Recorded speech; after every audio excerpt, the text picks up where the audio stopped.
Selamat malam semuanya. Terima Selamat. kasih atas waktu yang diberikan kepada kami. Kami dari kelompok 1 di sini akan menjelaskan atau mempresentasikan tentang penerapan teknik cloud computing atau komputasi awan di perguruan tinggi dengan studi kasus itu program studi sistem informasi di Universitas Internasional Batam. Selanjutnya pendahuluan dan metode penelitian akan dijelaskan oleh teman saya, Jenari. Kepada Jenari dipersilahkan. Oke, langsung saja next. Untuk pendahuluannya, seiring dengan perkembangan zaman, teknologi juga semakin berkembang pesat tentunya. Pada zaman ini, hampir semua kegiatan atau aktivitas kita manusia dibantu oleh berbagai macam teknologi. Pada bidang pendidikan khususnya pada perguruan tinggi, banyak terjadi transaksi dan penggunaan data untuk mendukung kegiatan proses belajar mengajar yang dilakukan secara online saat ini. Teknologi yang dapat membantu dalam mempermudah dalam transaksi serta penyimpanan data baik yang besar maupun kecil adalah cloud computing. Cloud computing ini menurut Bahri adalah teknologi yang dikembangkan untuk mendukung dunia virtual dalam proses transaksi serta proses penyimpanan data yang bertujuan untuk menghemat perangkat maupun biaya. Untuk studi kasus dalam penulisan jurnal ini dilakukan pada Prodi Sistem Informasi Universitas Internasional Batam. Oke, next.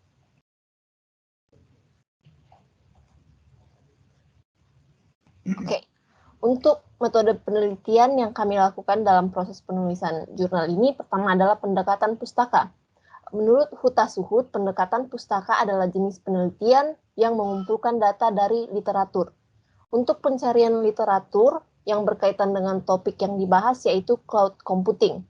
Dilakukan dengan cara kami mencari artikel atau jurnal di Google Scholar dengan menggunakan kata kunci pengertian cloud computing, penerapan cloud computing, dan cloud computing. Selain menggunakan metode penelitian pendekatan pustaka tadi, kami juga melakukan metode observasi yang juga digunakan untuk mengamati serta mempelajari penerapan teknologi komputasi awan atau cloud computing pada lingkungan program studi sistem informasi Universitas Internasional Batam. Untuk yang selanjutnya akan dijelaskan oleh Balinda. Selanjutnya itu ada karakteristik, di mana karakteristik ini adalah definisi dari cloud jadi cloud computing ini memiliki berbagai definisi ya, yang kemudian kita simpulkan menjadi dengan pengertian metode penyampaian yang berbagai layanan melalui internet. Jadi sumber daya yang dimaksud contohnya itu adalah aplikasi seperti penyimpanan data, server, database, jaringan, dan perangkat lunak.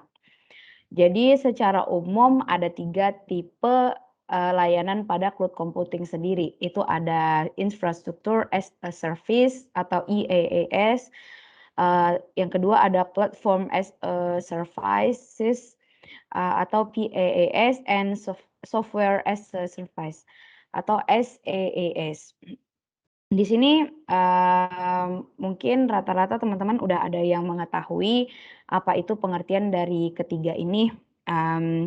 Jadi yang pertama IaaS itu dia itu penggunaannya dia dapat memilih OS yang akan digunakan dalam bentuk virtual machine.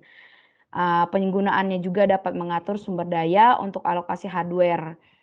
Atau kita lanjut aja ya ke slide selanjutnya, mungkin teman-teman bisa lebih mengerti.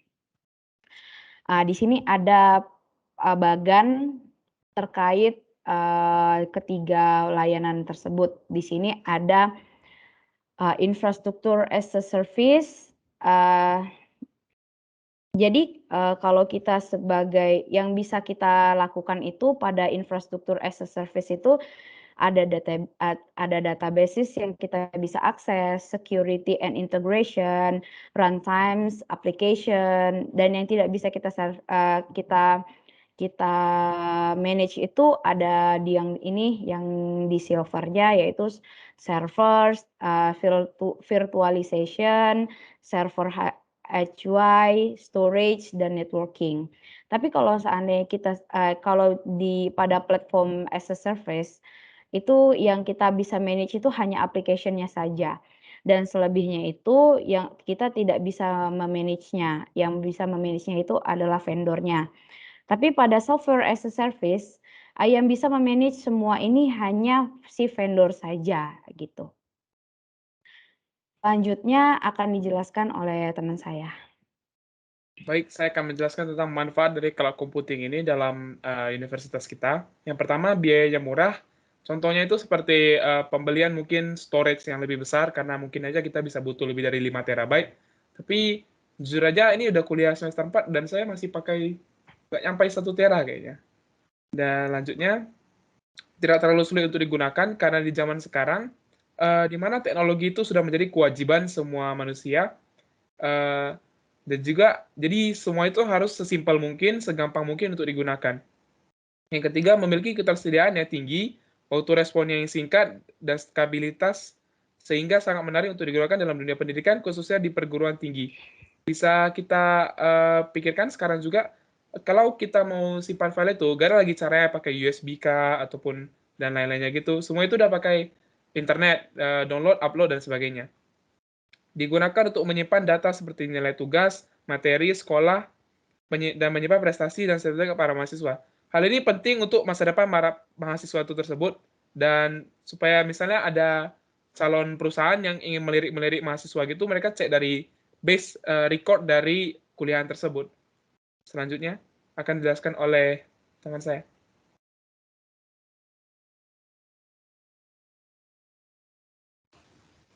Oke, selanjutnya ada studi kasus dan kesimpulan. Yang pertama, kita akan bahas studi kasus dari Fakultas Sistem Informasi UIB dulu. Next. Fakultas Sistem Informasi UIB mulai menerapkan LMS dan Microsoft Teams terutama pada masa pandemi COVID-19. LMS atau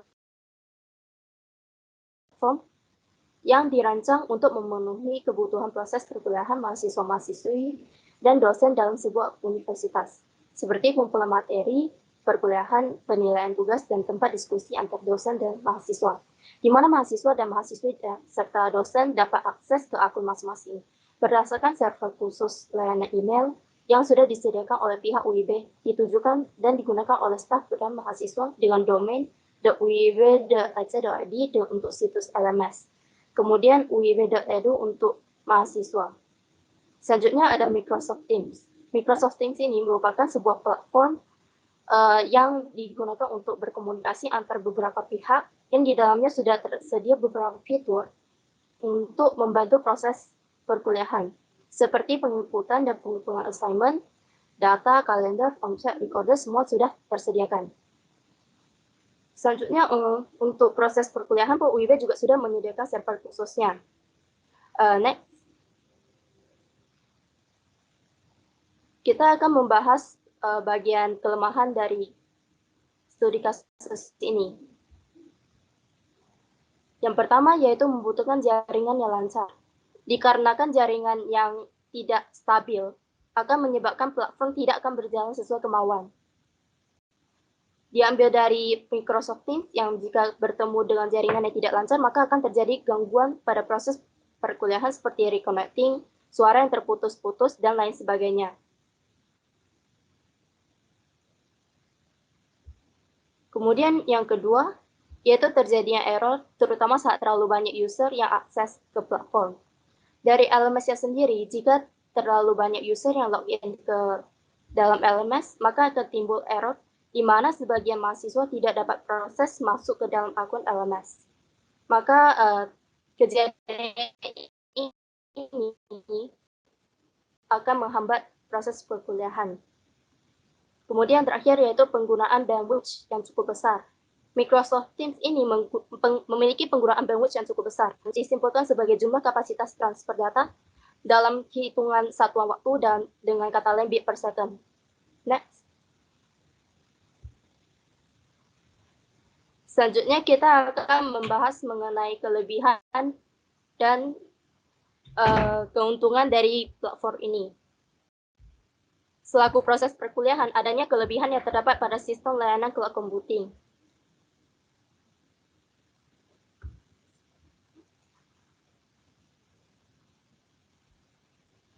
Oke, yang pertama yaitu keamanan setiap data sudah terjamin. Yang kedua, layanan ini tidak membutuhkan biaya yang tinggi. Kemudian selanjutnya yaitu platform yang tidak sulit untuk digunakan baik bagi mahasiswa maupun staf UIB. Yang terakhir yaitu efektif dan tidak membutuhkan proses yang rumit. Next, yaitu kita akan lanjut ke bagian kesimpulan.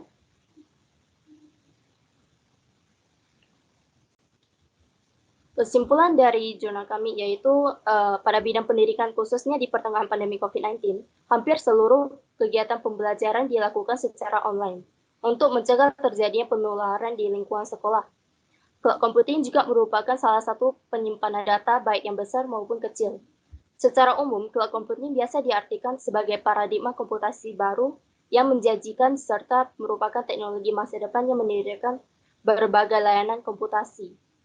Untuk penyedia jasa layanan infrastruktur ini pun, cloud computing merupakan pusat data terdistribusi yang sifatnya masif dan terkoneksi dengan IP jaringan. Kemudian secara umum juga cloud computing ini terdapat 3 jenis tipe yang sudah dijalankan sebelumnya, yaitu ada IaaS, PaaS, dan SaaS. IaaS merupakan menyediakan layanan sampai pada level sistem operasi. PaaS menyediakan layanan pada level platform, SaaS menyediakan layanan langsung kepada pengguna dalam bentuk app. Lanjut ke pihak UIB memberikan kita akun Microsoft Office untuk para mahasiswa di mana kami dapat mendapatkan 5 TB penyimpanan untuk di cloud untuk menyimpan semua tugas dan ilmu kami.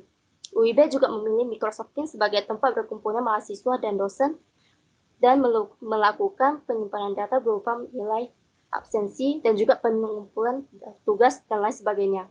Sekian dari kami. Kami ucapkan terima kasih.